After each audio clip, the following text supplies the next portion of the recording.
Hello everyone, and welcome to another episode of Cabinet of Curiosities on Our Own Devices. I'm Gilles Messier, and I'm here in the rather spectacular basement of a local Winnipeg collector having a look at a Birgmingham Small Arms, or BSA, folding paratrooper bicycle.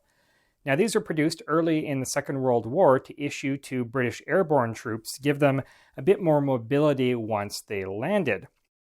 Now, you might not think of a bicycle as a very practical wartime vehicle, but ever since the introduction of the safety bicycle with wheels of equal sizes in the 1890s, bicycles have had a pretty respectable war record, typically in roles where you would have normally used a horse. And this actually makes a lot of sense because unlike a horse, you don't need to feed or water or rest or train a bicycle to avoid the noise of combat. And provided you have adequate roads, can give you a great deal of mobility for, say, scouting troops or light attack troops, such as the Italian Bersaglieri. But probably the bicycle's greatest claim to fame in warfare was the Japanese invasion of British Malaya in 1941-1942. And because the British had built such high-quality roads to get tin and rubber from the plantations and mines down the peninsula to market, the Japanese were able to confiscate thousands of locally owned bicycles and attain a tremendous speed of advance, and they kept the British, Australian, and Indian troops defending Malaya on the back foot, and they were able to cover a considerable distance in a very short amount of time. And this was one of the greatest defeats in British military history, so not bad for the bicycle. Now, for British airborne troops, the bicycle made a lot of sense, especially early in the war, because the only way that they had of getting into combat was either by jumping with a parachute or using the General Aircraft Hotspur assault glider. And this was a very small aircraft. This was a nominal copy of the German DFS 230 glider, most famously used in the assault on Fortress Eben-Emael in Belgium in 1940. And it was so small, it could only carry 8 men, that actually the way you got out of a Hotspur was to detach the entire top fuselage of the glider, pitch it to the side, and climb out. And so there wasn't really much room inside the glider for anything more than a bicycle. So that's one way you could get it into combat. The other way you could get into combat was using a special rig where the folded bicycle would actually be attached to the paratrooper's harness, and he would jump with it. And when he got close to the ground, he would detach the bicycle and lower it to the ground on a 20-foot tether, so it hit the ground before he did and land on top of it.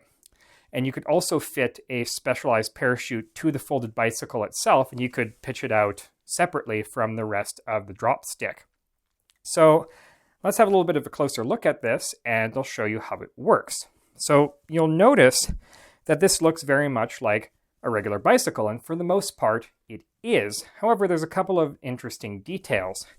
First, you'll notice that it doesn't have a traditional diamond frame. They actually found that this wasn't strong enough to withstand impact when the bicycle was dropped with its own parachute. So instead, they went with this rather unusual elliptical tubular frame. And this is hinged in the middle, and to unfold this, what you do is you undo these two wing nuts, and the bicycle folds like so. There's a separate wing nut on the handlebars that allows the handlebars to fold flat. And you would have a webbing strap here to hold the rear wheels together, and then other webbing for attaching, say, a parachute or attaching it to a paratrooper's gear. And when this was dropped on its own parachute, this was actually rigged to be dropped upside down so that the handlebars and the seat hit first. And that makes sense because if it drops on its wheels and you bend the wheel, well then the bicycle is nominally useless. So let's unfold that again.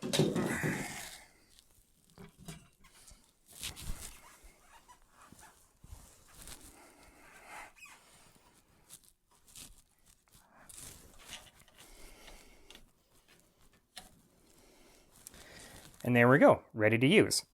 So a couple of other interesting details on this. The foot pedals actually retract in to make the whole thing more compact and to stop them from getting ripped off or snagging on anything. Certain versions had special leather straps on them, so you could actually strap your rifle to the bicycle rather than slinging it over your shoulder. And of course, we have a carrier in the back here. This is actually a later edition field expedient. And then a little rack here for a lamp.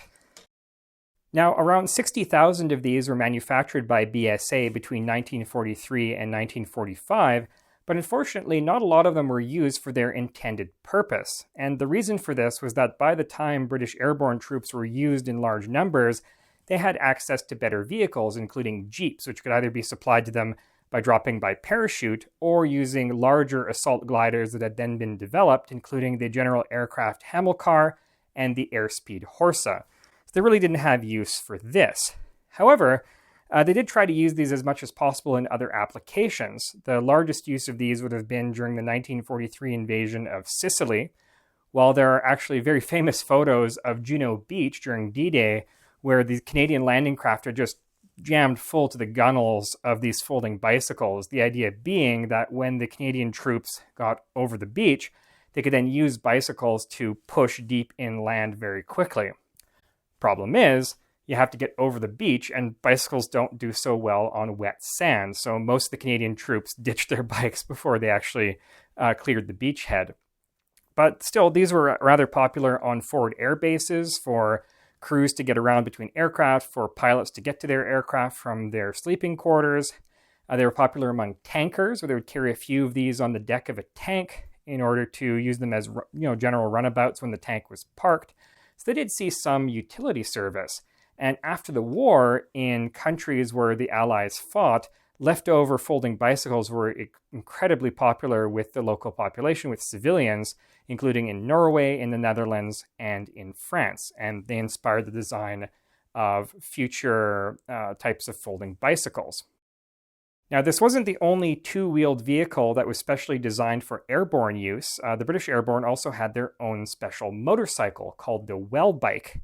And this was designed to fold up and fit into a standard CLE drop canister. And it had a 98cc two-stroke engine, and you would unfold the handlebars, pull up the seat, and off you went. And it could do about 35 miles per hour on a good road. Now, it was called the Well Bike because it was designed by Station 9 in Welwyn, Hertfordshire, and they had a habit of naming all the equipment they developed with a Well prefix. So, for example, the Well Rod silenced pistol, the Well Man submarine, and so on.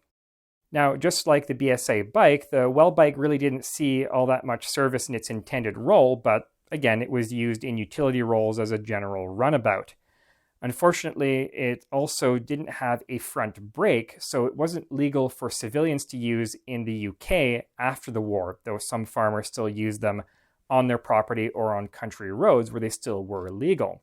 But it did inspire the design of a compact scooter called the Corgi, which was very popular post-war, and later the Honda Monkey Bike. So while the Well Bike itself was not an immediate success, it did inspire later more successful designs. So that's all I have for you today. A big shout out to the collector who allowed me to come down to his fantastic basement museum and allow me to take a look at this bike.